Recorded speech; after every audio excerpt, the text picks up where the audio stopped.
جاسوسی اور ایکشن سے بھرپور ایک ایسے نوجوان کی کہانی۔ پاکستانی خفیہ ایجنسیاں بھی جس کا سہارا لینے پہ مجبور ہوئیں، جس نے پاکستان کے خلاف کی گئی عالمی سازشوں کو جڑ سے اکھاڑ پھینکا۔ آگے بڑھنے سے قبل چینل کو سبسکرائب کر لیجئے تاکہ ہر آنے والی قسط آپ تک پہنچ پائے۔ آئیے آج کی قسط کا آغاز کریں۔ ویسے بھی وینس پہنچنے کے بعد وہ کافی محفوظ ہے، اپنا کام کرے گا اور اس کے بعد دنیا کی کسی بھی خطے میں نکل جائے گا۔ گویا تمہیں اس سے، میرا مطلب ہے اسے تم سے کوئی خاص دلچسپی نہیں ہے۔ اسے شاید دنیا بھر میں دولت کے علاوہ اور کسی شے سے دلچسپی نہیں ہے۔ ہو سکتا ہے مجھے اس طرح چھوڑنے کے بعد وہ میرے بہن بھائیوں کو بھی آزاد کر دے، لیکن کیا کہا جا سکتا ہے۔ روبیلا ٹھنڈی سانس لے کر بولی۔ میں کافی دیر تک سوچتا رہا، دل میں ہزاروں خیالات آ رہے تھے۔ ہو سکتا ہے یہ لڑکی خود وینس جانے کی خواہش مند ہو اور مجھے دھوکہ دے کر یہ سفر کرنا چاہتی ہو، لیکن کیا طریقہ کار اختیار کیا جائے جس کی بنیاد پر میں وہ کاغذات حاصل کر سکوں۔ بھر طور گھر سے مجھے نکال دیا گیا تھا، مجھے اسے کوئی دلچسپی نہیں تھی، لیکن میری فطرت، میری انا اور پھر ایک احساس بھی کہ کہیں میری فطرت سے میرے والد کی زندگی بھر کی نیک نامی داغدار نہ ہو جائے۔ حالانکہ اس سے قبل میں نے کبھی اس طرح نہیں سوچا تھا اور ایسی حرکتیں کرتا رہا تھا جن کی تفصیل اگر پہلے کسی اور کے علم میں آ جاتی تو شاید والد صاحب کو منہ چھپانا بھی مشکل ہو جاتا۔ مجھے اندازہ ہو چکا تھا کہ وہ میرے بارے میں سب کچھ جان چکے تھے اور انہوں نے پروکار طریقے سے مجھے گھر سے نکال دیا ہے، اور کوئی ایسا انتقام نہیں لیا جو میرے خلاف ہوتا، تو کم از کم انہیں ان کی اس شرافت کا صلہ دینا بھی ضروری تھا۔ جو کچھ بھی کرتا رہا تھا وہ ایک مختلف کام تھا، لیکن اس بار صورتحال کچھ بگڑی ہوئی نظر آ رہی تھی اور مجھے بھر طور اس بگڑی ہوئی صورتحال کو سنبھالنا تھا۔ میں نے روبیلا سے کہا، کیا تم وینس میں ان جگہوں کی نشاندہی کر سکتی ہو جہاں میری ملاقات شوڈان سے ہو سکتی ہے؟ ہاں، میں تمہیں ان جگہوں کے بارے میں اور ان لوگوں کے بارے میں تفصیلات بتا سکتی ہوں جن سے شوڈان کا تعلق ہوگا۔ کیا تم میرے ساتھ وینس جانا پسند کرو گی؟ میں نے روبیلا کے چہرے کو گورتے ہوئے کہا، اور چند لمحات وہ سوچ میں ڈوبی رہی۔ پھر اس نے کہا، ضروری نہیں ہے، اور پھر میں چاہتی ہوں کہ پہلے تم اپنا کام کر لو۔ اگر تمہارا کام ہو جائے اور تمہارا ضمیر اس بات کی گواہی دے کہ تم میرے ساتھ کوئی رحم کر سکو تو مجھے چھوڑ دینا، ورنہ جس طرح تم پسند کرو۔ روبیلا کی اس پیشکش نے مجھے متاثر کیا تھا۔ ویسے بھی میں اسے اپنے ساتھ باندھے نہیں پھرنا چاہتا تھا، اور اگر اس نے غلط بیانی کی اور مجھے شوڈان کے بارے میں تفصیلات نہ معلوم ہو سکی تو پھر اس کمبخت لڑکی کو اچھی طرح دیکھ لوں گا۔ ذہن میں یہ گرا بیٹھ گئی تھی کہ مجھے بھر طور اس سلسلے میں کام کرنا ہے۔ چنانچہ دل ہی دل میں نے فیصلہ کیا کہ یہ سب کچھ ہو جانا بے حد ضروری ہے، اور اب مجھے اس سلسلے میں مزید کچھ کارروائیاں کرنی تھی۔ میں بہت دیر تک سوچتا رہا۔ روبیلا کو صرف اس گھر میں قید نہیں رکھا جا سکتا تھا۔ ہو سکتا ہے وہ مجھے دھوکہ دے کر شوڈان کے ساتھ نکل جانے کی کوشش کرے، پھر ایسا کون سا ذریعہ ہو جس سے وہ محفوظ بھی رہ سکے اور میرا مقصد بھی حل ہو سکے۔ محکمہ پولیس کے اعلیٰ افسران سے بھی میرے روابط تھے، اور یہ سب کچھ DIG صاحب کی وجہ سے تھا۔ میرے ذہن میں ایک نام آیا، آفتاب شاہ۔ آفتاب شاہ محکمہ پولیس کا DSP تھا اور اس وقت اسپیشل برانچ سے تعلق رکھتا تھا۔ میرا گہرا دوست تھا اور بعض معاملات میں میرا رازداں بھی۔ میں نے آفتاب شاہ سے مدد لینے کا فیصلہ کر لیا۔ روبیلا کو پولیسی کی قید میں رہنا ضروری تھا اور اسی طرح اس کا تحفظ بھی ہو سکتا تھا۔ چنانچہ یہ مکمل فیصلہ کرنے کے بعد میں نے روبیلا سے کہا، ٹھیک ہے ڈیئر روبیلا، تم مجھے وینس میں شوڈان کے تمام ٹھکانوں اور ان کی تفصیلات سے آگاہ کرو، لیکن تمہیں یرغمال کے طور پر رہنا ہوگا۔ اگر شوڈان مجھے نہ ملا اور تمہارے حوالے درست ثابت نہ ہوئے تو تم تصور بھی نہیں کر سکتی کہ میں تمہیں کتنی اذیت ناک موت ماروں گا۔ مجھے اعتراض نہیں ہے جہانگیر، روبیلا نے جواب دیا، اور پھر تقریباً 2 گھنٹے تک روبیلا مجھے تمام تفصیلات سمجھاتی رہی۔ وینس میرے لیے ایک اجنبی جگہ تھی اور میں نے صرف اس کی کہانیاں ہی سنی تھی۔ دل میں یہ شوق بھی جاگا کہ کیوں نہ اسی بہانے اس خوبصورت جگہ کا جائزہ بھی لے لیا جائے جس کی کہانیاں داستانوں میں بڑی رومانوی حیثیت رکھتی ہیں۔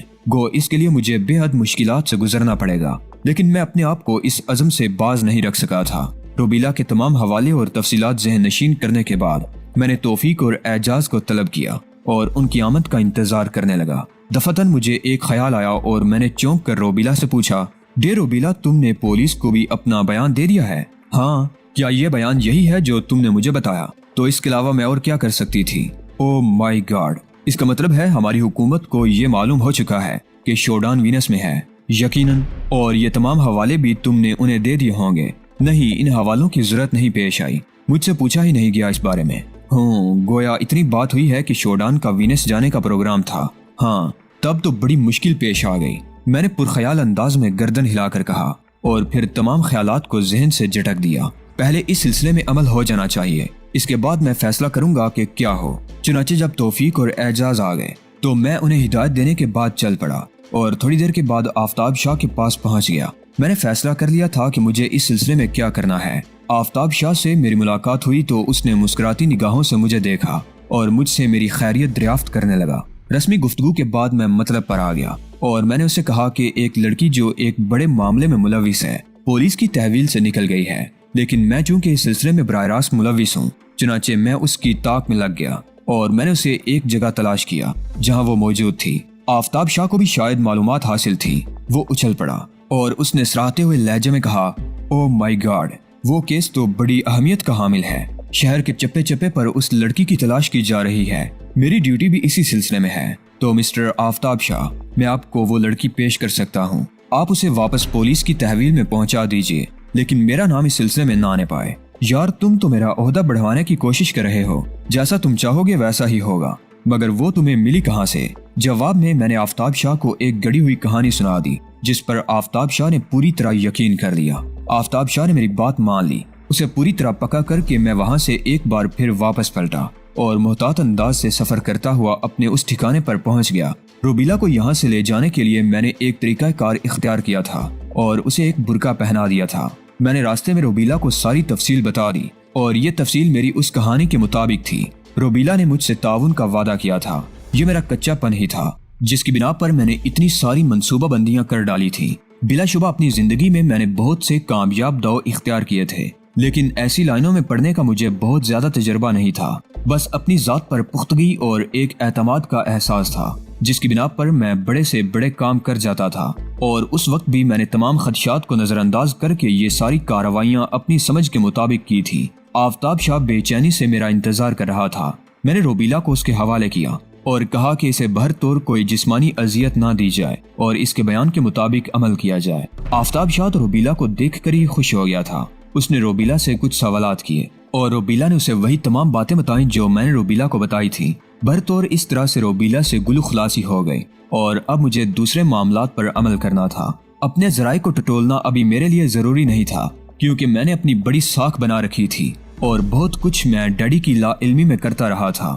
وینس میرے سر پر سوار ہو گیا تھا اور میں ان تمام حوالوں کو جو مجھے روبیلا نے دیے تھے ذہن نشین کرنے کے بعد وینس جانے کی تیاریوں میں مصروف ہو گیا تھا۔ توفیق اور اعجاز نے مجھ سے درخواست کی کہ میں انہیں بھی اپنے ساتھ لے چلوں، لیکن میں نے ان سے معذرت کرتے ہوئے کہا کہ ابھی یہ ممکن نہیں ہے۔ زندگی میں ایک نیا کام کرنے جا رہا ہوں، بس تم لوگ دعا کرو کہ مجھے اس میں کامیابی ہو۔ میرے لیے یہ سفر بڑا سنسنی خیز تھا اور دوران سفر میں نہ جانے کیا کیا سوچتا رہا۔ مجھے جس انداز میں کام کرنا تھا وہ میرے جیسے کسی غیر تربیت یافتہ آدمی کے لیے ممکن نہیں تھا، لیکن بس تقدیر پر انحصار کر کے چل پڑا تھا اور پھر وینس میں داخلہ میرے لیے بہت مشکل نہ ہوا۔ آبی شاہراہوں کی سرزمین میرے لیے سحر انگیز تھی۔ میں اس کے حسن میں کھو کر برائے چندے اپنی یہاں آمد کا مقصد بھول گیا۔ ایک انوکھی دنیا میرے سامنے تھی۔ خوبصورت وینس یونانی حسینہ کی مانند تھا۔ یہاں کی زندگی کے انوکھے پن نے مجھے بے حد متاثر کیا تھا۔ زندگی اب تک جس انداز میں گزری تھی وہ بالکل مختلف تھا، ایک طوفان کی مانند، ایک سرکش گھوڑے کی مانند۔ لیکن اب اونٹ پہاڑ تلے آیا تھا۔ جی تو چاہتا تھا کہ تمام فضول باتوں کو بھول کر وینس کی فضاؤں میں کھو جاؤں، لیکن ذہن نے ٹھوکا دیا۔ ڈی آئی جی تیمور جمال زندگی بھر کی نیک نامی کھوئے دے رہے تھے اور وہ میرے باپ تھے اور مجھے ان سے کوئی اختلاف بھی نہیں تھا، سوائے اس کے کہ میری تمام رنگرلیاں ان سے پوشیدہ ہوتی تھی، لیکن اب تو یہ بھی پوشیدہ نہیں رہی تھی۔ ایڈیشنل ڈی آئی جی صاحب نے بلا شبہ مجھ سے رعایت برتی تھی۔ میری تمام برائیاں معلوم ہونے کے باوجود انہوں نے مجھے معاف کر دیا تھا اور صرف اپنی زندگی اور اپنے خاندان سے خارج کرنے پر اکتفا کیا تھا۔ نہ جانے کیوں دیار غیر میں آ کر ان کی باتیں بری نہ لگی۔ حق بجانب تھی وہ۔ اپنے اقدامات میں جو مصیبت ان پر میری وجہ سے نازل ہوئی تھی اس نے ان کا ذہنی توازن خراب کر دیا تھا، لیکن پھر بھی انہوں نے صبر سے کام لیا تھا۔ بہت سے احساسات، بہت سے خیالات ذہن میں جاگزیں تھے۔ سب سے پہلے اپنا ٹھکانہ کرنا ضروری تھا اور بھر طور دنیا اچھی طرح دیکھی نہیں تھی، لیکن اب ایسا بھی نہیں تھا کہ بالکل ہی جاہل ہوتا۔ ہوٹلوں کی آسائش دنیا کے ہر شہر میں موجود تھی، چنانچہ پہلے مجھے اپنے لیے کوئی بہتر جگہ تلاش کرنی تھی، اور اس بہتر جگہ کی تلاش کے لیے میں نے سب سے پہلے وینس کے بارے میں معلومات حاصل کرنا چاہیے، اور یہ مشکل وینس کے ایک نقشے سے حل ہو گئی جو مجھے ایک بک سٹال سے دستیاب ہو گیا تھا۔ نقشہ خریدنے کے بعد میں اس کا جائزہ لینے لگا اور اس دوران میری نظر 2 افراد پر پڑی جو عجیب سی نگاہوں سے مجھے گور رہے تھے۔ دونوں ہی پستہ قامت تھے، پتہ نہیں کون سے ملک کے باشندے تھے، بس اسے میری چھٹی حصی کہا جا سکتا ہے کہ مجھے ان کے گورنے کا احساس ہو گیا۔ جب میں نے ان کی جانب دیکھا تو وہ دوسری جانب رخ کر کے کھڑے ہو گئے۔ ذہن کے کسی گوشے میں خطرے کا الارم بجنے لگا اور میں نے سوچا کہ ہو سکتا ہے یہ لوگ میری ہی جانب متوجہ ہوں۔ اس بات کو آزمانے کے لیے میں نے نقشہ طے کر کے اپنے لباس میں رکھا اور اپنا مختصر سا اور ہلکا بریف کیس اٹھائے آگے بڑھنے لگا۔ اس بریف کیس میں صرف 3 جوڑے کپڑے تھے اور مختصر سا ہلکا سامان۔ میں نے سامان کا جگڑا ہی نہیں پالا تھا، البتہ کرنسی وغیرہ کا بندوبست میں نے کر لیا تھا اور میرے پاس کچھ خفیہ ڈالر بھی پوشیدہ تھے۔ بھرطور میں آگے بڑھتا رہا۔ وینس کے حسین مناظر کیمرے کی نگاہوں میں محفوظ ہوتے رہے۔ بڑی عجیب سی جگہیں تھیں، ہوٹلوں اور نائٹ کلبوں کی بھرمار تھی۔ تارکول کی سڑک کے بجائے وینس کی سب سے بڑی نہر گرنیٹ کنال کے کنارے زندگی رواں دواں تھی اور اس میں سٹیمر اور دوسرے ڈیزائن کی کشتیاں وغیرہ سفر کر رہی تھی۔ غرض میں کافی فاصلہ طے کر چکا تھا اور میں نے ان لوگوں کو اپنے پاس ہی پایا۔ اب میں ان لوگوں کو نظر انداز نہیں کر سکتا تھا اور مجھے پورا یقین ہو گیا تھا کہ وہ لوگ میرا ہی تعاقب کر رہے تھے۔ خیر، تھوڑی فاصلے پر مجھے ایک بس نظر آئی تو میں اس کی جانب بڑھ گیا۔ بس میں سفر کرتے ہوئے کوئی دقت نہیں ہوئی تھی، البتہ وہ دونوں افراد بس میں نہیں چڑھے تھے۔ پتہ نہیں انہوں نے میرا پیچھا چھوڑ دیا تھا یا تعاقب کا کوئی اور ذریعہ اختیار کیا تھا۔ ابھی نقشے کو پوری طرح دیکھ بھی نہیں پایا تھا، اس لیے مجھے وینس کی سڑکوں اور عمارتوں کے بارے میں کچھ معلومات حاصل نہیں تھی۔ بالآخر ایک جگہ منتخب کر کے میں نیچے اترا اور وہاں سے آگے بڑھ گیا۔ میں ادھر ادھر دیکھتا جا رہا تھا، ذہن ابھی تک ان دونوں میں الجھا ہوا تھا۔ یہ بات سمجھ میں نہیں آئی تھی کہ وہ دونوں میرا تعاقب کیوں کر رہے تھے۔ میں تو وینس میں اجنبی ہوں، البتہ ایک تصور ذہن میں فوراً ہی ابھرا، وہ یہ کہ کچھ بھی ہے شوڈان میرا صورت آشنا ہے اور بقول روبیلا کے وہ یہاں موجود ہے، لیکن اتنی جلدی اور اچانک میرا دیکھ لیا جانا کیسے ممکن ہو سکتا ہے؟ ابھی تو یہاں آئے ہوئے کچھ دیر بھی نہیں گزری تھی، کیا شوڈان کو واقعی میری موجودگی کا علم ہو گیا؟ بڑی عجیب سی بات تھی۔ الغرض تھوڑے فاصلے سے گزرتی ہوئی ایک ٹیکسی کو روکا اور اس میں جا بیٹھا۔ ٹیکسی ڈرائیور کو میں نے انگریزی زبان سے کسی درمیانے درجے کے ہوٹل میں چلنے کے لیے کہا اور ٹیکسی ڈرائیور نے ٹیکسی آگے بڑھا دی۔ یہ غالباً افریقی نژاد نوجوان تھا اور کافی چست و چالاک نظر آ رہا تھا۔ میں نے گھوم کر پیچھے دیکھا تو سرخ رنگ کی ایک لمبی سی کار نظر آئی اور یہ بھی اتفاق تھا کہ مجھے ان دونوں میں سے ایک کی شکل نظر آ گئی۔ یہ انہی دونوں میں سے ایک تھا جو سرخ رنگ کی کار ڈرائیو کر رہا تھا، دوسرا غالباً پچھلی سیٹ پر ہوگا۔ مجھے ایک عجیب سی الجھن ہونے لگی۔ اس کا مقصد تھا کہ ان لوگوں نے میرا پیچھا نہیں چھوڑا تھا۔ ٹیکسی ڈرائیور نے 1-2 موڑ کاٹے لیکن سرخ رنگ کی کار ٹیکسی کے پیچھے لگی رہی۔ مجھے یہ سمجھنے میں کوئی دقت محسوس نہیں ہوئی تھی کہ میں کسی کی نگاہوں میں آ گیا ہوں اور کوئی میرے سلسلے میں کچھ کرنا چاہتا ہے۔ نہ جانے کیوں آنکھوں میں ہلکی ہلکی نیلاہٹ کا احساس ہونے لگا اور میرے ذہن پر گرمی سوار ہونے لگی۔ اگر دشمنوں نے اپنی کارروائی کا آغاز کر دیا ہے تو ٹھیک ہے، مقابلہ ہو جائے۔ میں نہ جانے کیوں اس نیلے رنگ میں رنگ کر بے خوف ہو گیا اور پھر میں نے ڈرائیور سے کہا، سنو ڈرائیور، میرا پیچھا کیا جا رہا ہے، تم نے اس سرخ رنگ کی کار کو دیکھا؟ جی۔ ڈرائیور چونک پڑا، کچھ دشمن میرا پیچھا کر رہے ہیں، میں تمہیں بل کی رقم کے علاوہ کچھ اور رقم بھی دوں گا، اب تم گاڑی اس طرح چلاؤ کہ اس کار کا تعاقب ختم ہو جائے۔ ڈرائیور سمجھ گیا اور پھر ایک دم اس نے کار کی رفتار بڑھا دی۔ پھر اچانک ہی اس نے ٹرن لیا لیکن اس کی سرکت سے ٹیکسی الٹتے الٹتے بچی۔ پیچھے آنے والی کار کے ٹائروں کی چرچراہٹ سنائی دی تھی، پھر وہ بھی اسی سمت گھومی اور اس کے بعد تو ٹیکسی اور کار میں ریس ہونے لگی۔ میں نے پیچھے نگاہ رکھی تھی، وہ لوگ مسلسل میرا تعاقب کر رہے تھے۔ کئی تنگ اور کشادہ سڑکوں پر مڑنے کے بعد بھی سرخ کار نے میرا پیچھا نہیں چھوڑا۔ ٹیکسی ڈرائیور پوری مستعدی سے کار ڈرائیو کر رہا تھا۔ ایک موڑ پر تیز رفتاری سے گھومتے ہوئے کار فٹ پاتھ پر چڑھ گئی لیکن ڈرائیور نے اسے سنبھال لیا اور پھر سیدھا کر کے آگے بڑھایا۔ میں نے ڈرائیور کو ہدایت کی کہ اگلے موڑ پر جو ہی کار نگاہوں سے اوجھل ہو وہ مجھے اتار دے، لیکن سرخ کار نگاہوں سے اوجھل نہیں ہوئی تھی اور اب اس کا فاصلہ کم سے کم ہوتا جا رہا تھا۔ پھر ایک تنگ سی سڑک آ گئی جس کے دونوں طرف مکانات اور دکانیں بنی ہوئی تھی۔ سرخ کار کا فاصلہ کچھ اور کم ہو گیا تھا کیونکہ آگے ذرا مشکل راستے نظر آ رہے تھے۔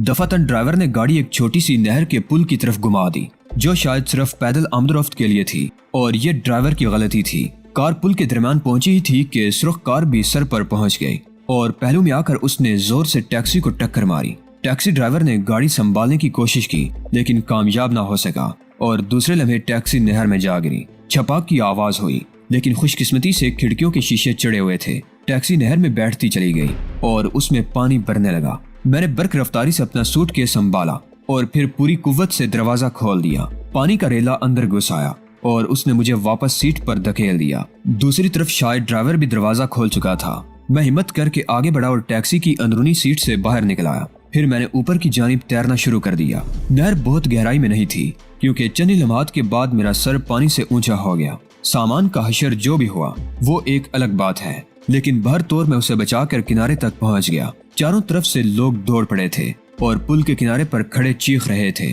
لیکن کسی نے ہماری مدد کرنے کی کوشش نہیں کی تھی۔ کنارے کی اینٹوں کا سہارا لے کر میں نے اوپر چڑھتے ہوئے ہجوم پر نگاہ دوڑائی اور اسی وقت پولیس کی گاڑی کے سائرن کی آواز آنے لگی۔ میں برق رفتاری سے ایک تنگ گلی کی جانب دوڑنے لگا۔ یہاں رکنے کا مقصد یہی ہوتا کہ وینس میں داخل ہونے کے بعد فوراً ہی پولیس کے چکر میں پھنس جاؤں۔ خوش قسمتی یہ تھی کہ لوگ میری طرف توجہ دینے کے بجائے پولیس والوں کو نہر میں گری ہوئی ٹیکسی کے بارے میں بتا رہے تھے۔ یوں مجھے وہاں سے نکلنے کا موقع مل گیا۔ میرے کپڑوں سے پانی بہہ رہا تھا۔ اس تنگ اور سنسان گلی سے نکلتے ہوئے میری نگاہیں کسی ایسی جگہ کی تلاش میں بھٹک رہی تھی جہاں میں کچھ دیر کے لیے پناہ لے سکوں۔ مکانات کے دروازے موجود تھے، لیکن یہ انتہائی خطرناک بات ہوتی۔ پولیس تھوڑی دیر کے بعد میری طرف متوجہ ہو جائے گی اور میں جس مکان میں پناہ کے لیے داخل ہوں گا وہاں سے بآسانی گرفتار ہو جاؤں گا۔ چنانچہ میں دوڑتا ہوا آگے بڑھتا رہا اور پھر گلی کے اس سرے سے نکلا ہی تھا کہ دفعتاً میری نگاہ ان دونوں کی جانب اٹھ گئی۔ وہ کمبخت میری ایک ایک حرکت کا جائزہ لے رہے تھے کیونکہ دونوں ہی میرے سامنے موجود تھے اور ان کے ہاتھوں میں ریوالور نظر آ رہے تھے۔ میں نے پلٹ کر بھاگنے کی کوشش کی، لیکن فوراً ہی فائر کی آواز سنائی دی اور گولی میرے سر سے صرف چند انچ کے فاصلے پر سے گزر گئی۔ میں ٹھوکر کھا کر نیچے گر پڑا تھا اور یہ ٹھوکر میرے حق میں بہتر ہی ثابت ہوئی، ورنہ دوسری گولی صحیح نشانے پر چلائی گئی تھی۔ چند لمحات کے بعد وہ دونوں میرے سر پر پہنچ گئے اور ریوالور کی نال میری کن پٹی پر آ لگی۔ ان میں سے ایک نے غراتے ہوئے لہجے میں کہا، خاموشی سے اٹھو اور کھڑے ہو جاؤ۔ میں نے ان کی ہدایت پر عمل کیا، لیکن نیلاہٹ میرے ذہن سے دور نہیں ہوئی تھی۔ انہیں اندازہ بھی نہ ہو سکا کہ میں کیا کرنے والا ہوں۔ ریوالور کی نال میری کن پٹی پر لگانے کی وجہ سے ایک شخص میرے سامنے آ گیا تھا اور تقریباً سیدھا کھڑا ہوا تھا۔ میں نے دونوں ہاتھ اس طرح اٹھائے جیسے خوف زدہ ہو گیا ہوں، لیکن اس کے ساتھ ہی میرے ہاتھ میں پکڑا ہوا بریف کیس پوری قوت سے سامنے والے کی ناک سے ٹکرایا اور اس کے حلق سے آواز نکل گئی۔ دوسرے لمحے میرا گھٹنا اس کے پیٹ پر پڑا اور وہ دوہرا ہو گیا، لیکن میں نے پیچھے ہٹ کر بریف کیس کو پوری قوت سے اس کی گردن پر دے مارا اور وہ زمین پر آ گرا۔ نیچے گرتے ہی میری ٹھوکر اس کی ٹھوڑی پر لگی۔ اس کا سر پہلے پیچھے ہوا، پھر وہ دونوں پاؤں اٹھے اور اس کے بعد فضا میں بلند ہو کر گردن کے بل نیچے جا گرا، اور جس انداز میں وہ نیچے گرا تھا اس سے وہی ہوا جو ہونا چاہیے تھا۔ میں نے پوری قوت سے اس پر حملہ کیا تھا اور اسے بالکل ہی ناکارہ کر دیا تھا، لیکن گردن کے بل گرتے ہوئے اس کی گردن کی ہڈی ٹوٹ گئی تھی۔ وہ کسی ذبح کیے ہوئے بکرے کی مانند بلبلایا اور اس کے کانوں اور ناک سے خون بہہ نکلا، لیکن دوسرے آدمی نے فوراً ہی پوری طاقت سے مجھ پر حملہ کر دیا۔ میں نے زمین پر بیٹھتے ہوئے اسے اپنے اوپر آنے سے روکا، لیکن دونوں کی شامت ہی آ گئی تھی کیونکہ وہ مجھ پر سے گزر کر اپنے مرتے ہوئے ساتھی پر جا پڑا تھا۔ پھر بھلا اسے موقع دینے کی کہاں گنجائش تھی؟ میں نے اسے بھی ٹھوکروں پر رکھ لیا اور میرے پاؤں مسلسل اس کی پسلیوں پر چلنے لگے۔ بڑاک بڑاک کی آوازیں ابھر رہی تھی اور اس کے حلق سے ہر ٹھوکر پر دل خراش چیخ ابھرتی تھی۔ چند لمحوں بعد وہ بھی اپنے ساتھی کے قریب ہی دراز ہو گیا۔ میں اطراف کے ماحول سے بے خبر ہو گیا تھا۔ کیا کہا جا سکتا تھا کہ آس پاس کون میری ان حرکتوں کو دیکھ رہا ہے؟ لیکن اب ایسے لمحات میں خوش قسمتی کا بھی دخل ہوتا ہے۔ نیلاہٹ اب اس بات کی متقاضی تھی کہ میں جو کچھ بھی کر بیٹھوں کم ہے۔ میں نے دفعتاً اس ریوالور کی جانب توجہ دی جو تھوڑی دیر پہلے میری پیشانی سے لگا ہوا تھا۔ ریوالور میرے لیے بڑا کارآمد ہو سکتا تھا، چنانچہ میں نے فوراً اسے اپنے قبضے میں کر لیا اور اس کے بعد برق رفتاری سے وہاں سے دوڑنے لگا۔ اطراف میں کوئی نہیں تھا، لیکن میرا جو حلیہ ہو رہا تھا وہ دیکھنے کے قابل تھا۔ لباس بری طرح بھیگا ہوا تھا، بال سر سے بری طرح چپک گئے تھے۔ مکانوں کے سرے سے نکل کر میں نے ایک وسیع و عریض پارک دیکھا جس میں درخت جول رہے تھے اور وہ سنسان پڑا ہوا تھا۔ چنانچہ میں وقت ضائع کیے بغیر پارک میں داخل ہو گیا اور پھر درختوں کا ایک ایسا جھنڈ تلاش کرنا میرے لیے مشکل نہ ہوا جو مجھے لباس تبدیل کرنے کی مہلت دے دے۔ چند لمحات کے بعد میں نے اپنا لباس تبدیل کر لیا تھا۔ بریف کیس البتہ واٹر پروف تھا۔ بہت عرصہ پہلے میں نے یہ بریف کیس خریدا تھا اور اس کی کچھ خوبیاں میرے علم میں آئی تھی، لیکن آج جس طرح اس نے میری مدد کی تھی وہ قابل یقین نہیں تھی۔ اس میں موجود تمام چیزیں محفوظ تھیں۔ میں اپنے بال وغیرہ درست کرتا رہا اور اس کے بعد پارک سے نکل آیا۔ مجھے اب بھی اس بات کا خوف تھا کہ ہنگامہ آرائی کم نہ ہوئی ہوگی اور میری طاق میں بہت سے لوگ لگے ہوں گے، لیکن یہ خطرات تو مول لینا ہی تھے۔ یہی سمجھ میں نہ آیا تھا ابھی تک کہ وہ لوگ کون تھے اور میرے چکر میں کیوں پڑ گئے تھے، لیکن ذہن کو تکلیف دینے کے بجائے بہتر یہ تھا کہ پہلے کوئی مناسب جگہ تلاش کروں۔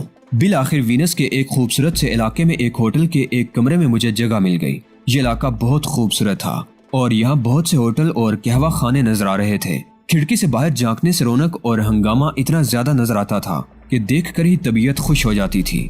حالانکہ میں نے اس ہوٹل کا انتخاب کسی خاص بنیاد پر نہیں کیا تھا، بس اس طرف نکل آیا تھا۔ تھوڑے ہی فاصلے پر ایک گھاٹ نظر آ رہا تھا، یہاں بے شمار کشتیاں چل رہی تھی اور ان کشتیوں میں بھی خوب رونق تھی۔ وینس کا یہ شہر یہاں سے بہت حسین معلوم ہوتا تھا۔ بہرطور ان تمام باتوں کے لیے میرے پاس بہت زیادہ وقت نہیں تھا۔ میری سمجھ میں تو یہی نہیں آ رہا تھا کہ یہ سب کیا ہوا ہے۔ کون ایسا ہو سکتا ہے جو میری اس طرح یہاں آمد سے فوراً ہی واقف ہو جائے؟ اگر وہ شوڈان ہے تو میں واقعی اسے ایک بڑا مجرم قرار دے سکتا ہوں جس نے اپنے دشمنوں پر کڑی نگاہ رکھی ہوئی ہے، اور یہی ایک ذہین آدمی کا کارنامہ ہو سکتا ہے۔ اگر شوڈان واقعی اتنا ہی ذہین ہے تو پھر میری سمجھ میں نہیں آتا تھا کہ میں اس پر ہاتھ کیسے ڈالوں گا۔ روبیلا نے جن جگہوں کی نشاندہی کی تھی ابھی تو میں نے اس طرف کا رخ بھی نہیں کیا تھا۔ میں تو سوچ رہا تھا کہ شوڈان کی تلاش میں مجھے نہ جانے کن کن الجھنوں سے گزرنا ہوگا۔